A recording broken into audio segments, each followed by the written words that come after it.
August 24th, 1814.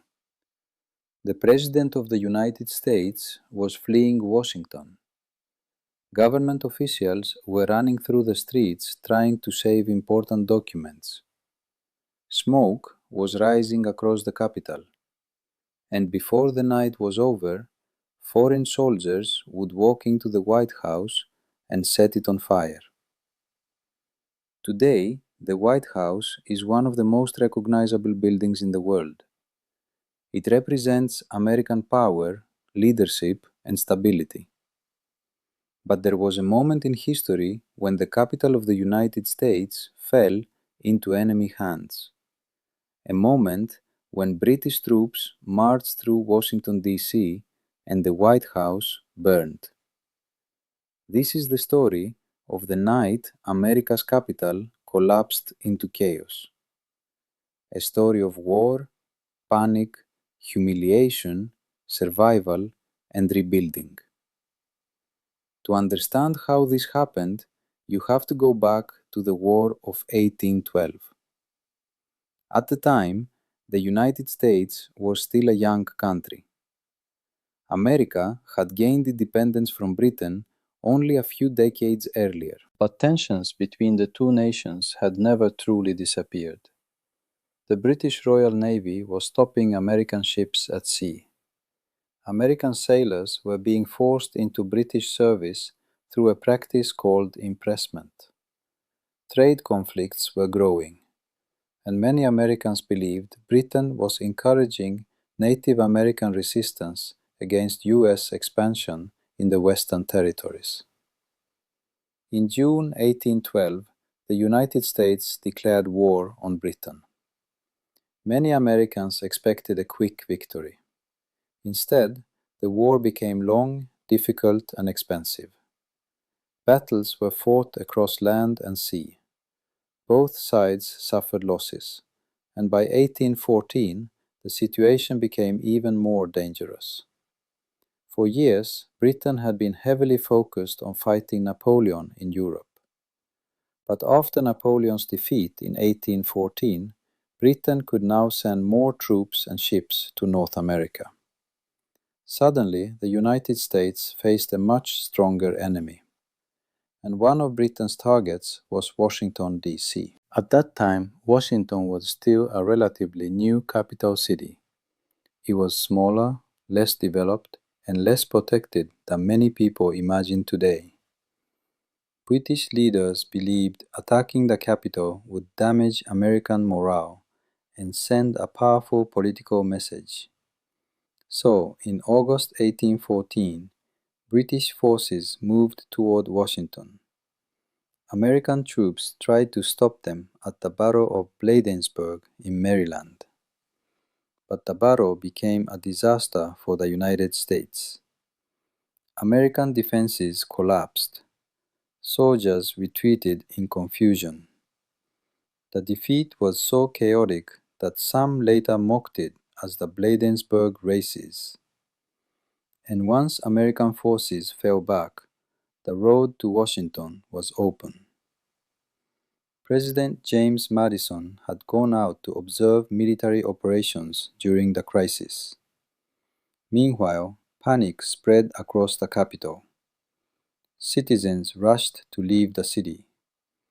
Government officials scrambled to protect important records. People feared the British were coming directly for Washington. Inside the White House, First Lady Dolley Madison realized time was running out. British troops were getting closer, and if she waited too long, escape might become impossible.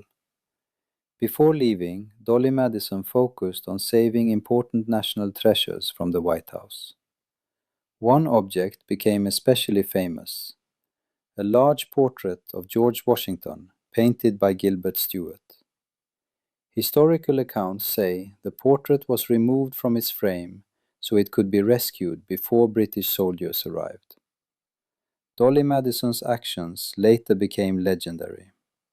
At the moment when the capital was collapsing into panic, she helped preserve one of the country's most important symbols.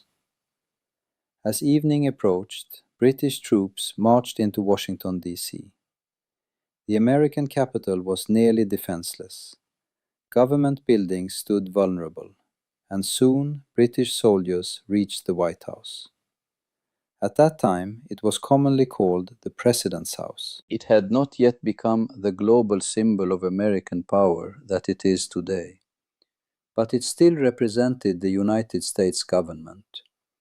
According to historical accounts, British officers entered the White House and found a dinner prepared for President Madison and guests.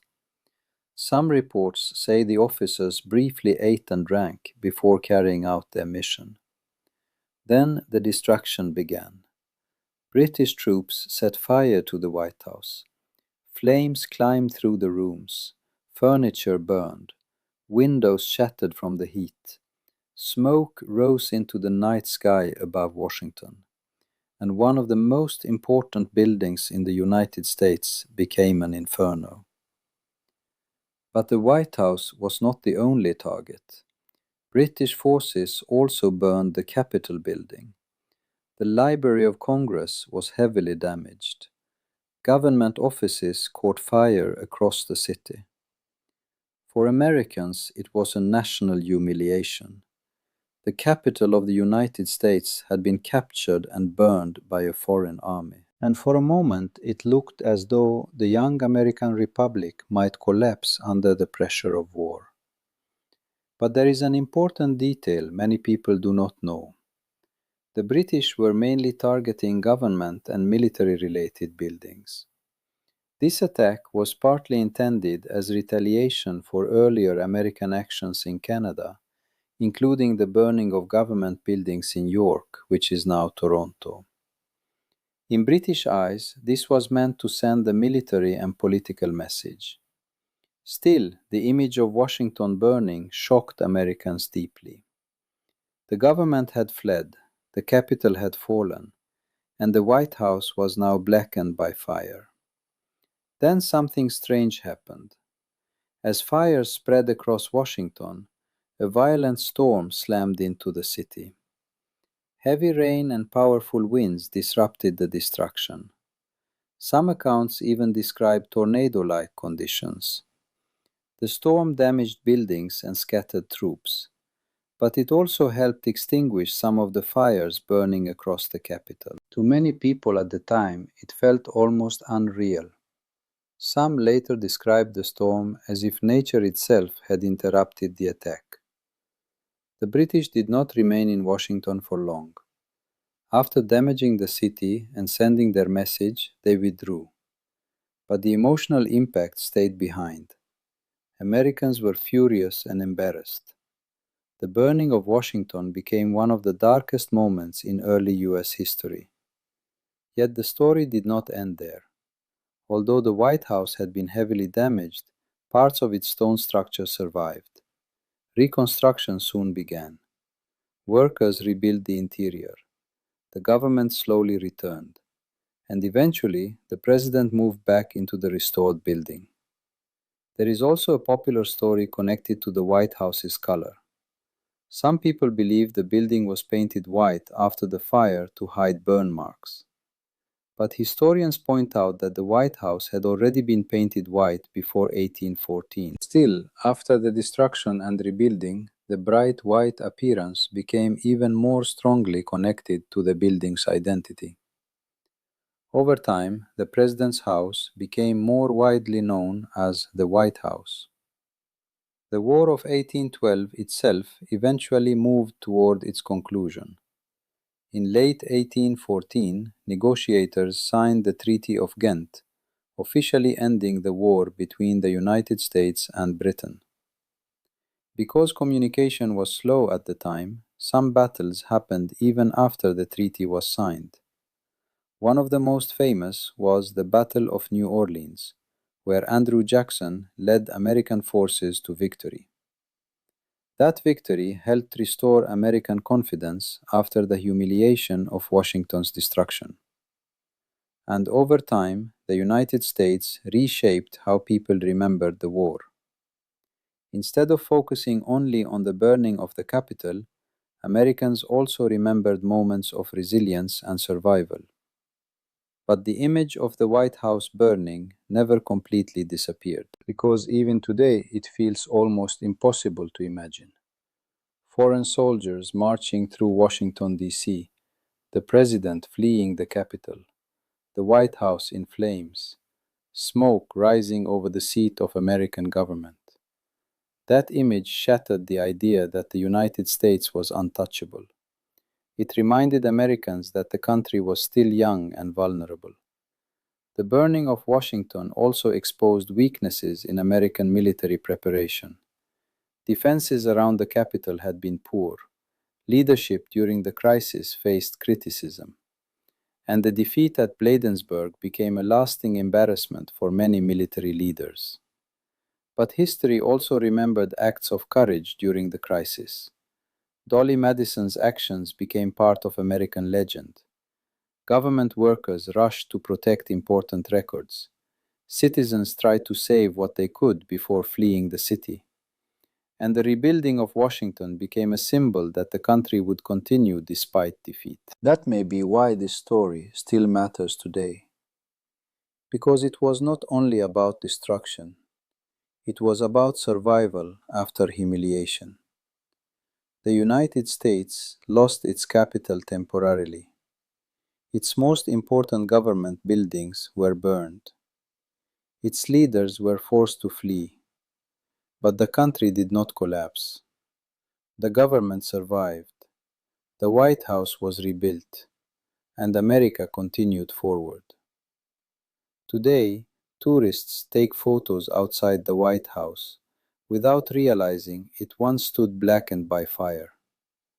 One of the most powerful buildings in the world was once abandoned, burning, and surrounded by enemy soldiers. And for one terrifying night in 1814, America's capital fell. The day the White House burned down reminds us that history is rarely as stable as it looks in textbooks. Even powerful nations can face moments of fear, confusion, and disaster. And sometimes the buildings that seem permanent survive only because people rebuild them after catastrophe. So the next time someone says the White House has always stood untouched, remember this. In 1814, during the War of 1812, British troops marched into Washington, D.C. The American government fled, the White House burned, the Capitol burned, and for one terrifying night, the capital of the United States fell into enemy hands. But the country rebuilt, the White House returned, and the story became one of the most dramatic, forgotten moments in American history. If you want more hidden American history they never taught in school, subscribe for the next story.